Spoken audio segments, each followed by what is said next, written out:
Speaker Johnson just addressed President Trump's pardons of January 6th rioters. Watch.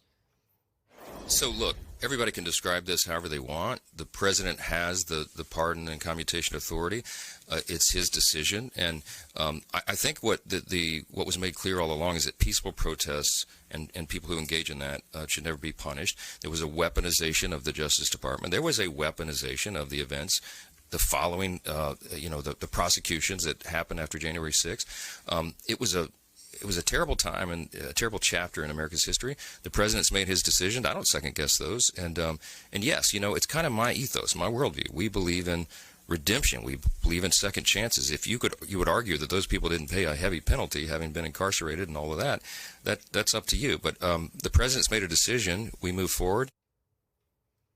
NBC's Julie Sirkins back with us. Okay, Julie, how does that compare to the rest of the reaction we've been hearing about these pardons?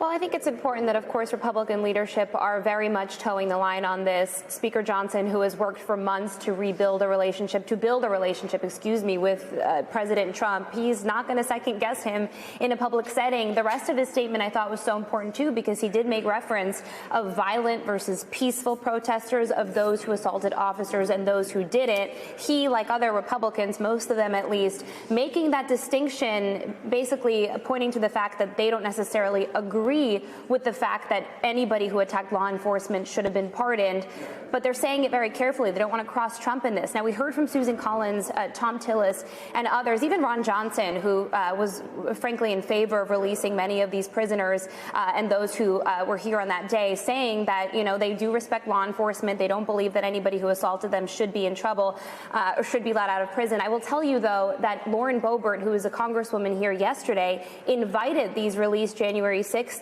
prisoners, some of them at least, to the Capitol to get a tour. We don't know yet when that's going to happen, but they have all the authority to bring them into this building if they want to do so, and I expect they probably will, Anna.